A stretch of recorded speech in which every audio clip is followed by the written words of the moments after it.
Kamusta mga boss? Meron tayong Hyundai Accent dito.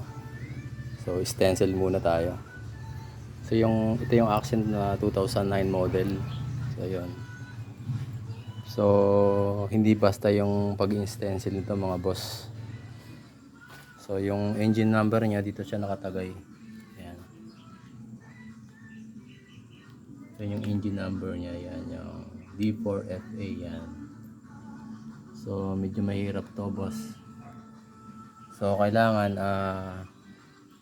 kung magpapa EGR cleaning kayo, yung mga ganitong makina, kung isabay nyo na yung stencil kahit hindi pa rin kayo magpaparehistro or kahit hindi pa nyo kailangan, kasi pag dumating yung time na magpapare-registered tayo, so pababaklas din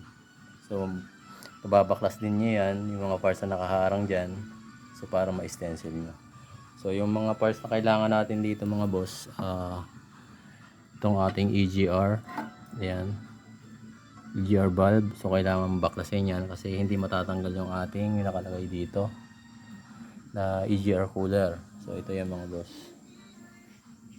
So kailangan baklas yung EGR cooler para mas ma-stencil mo ng maayos yung ating engine number. So baklas din yung ating ECU, ayan.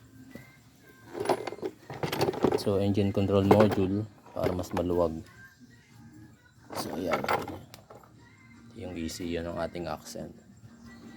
So yun lang mga boss, dagdag kaalaman lang. So pag nagpa-EGR cleaning kayo, isabay nyo na rin yung stencil para isa labor. Okay, thank you.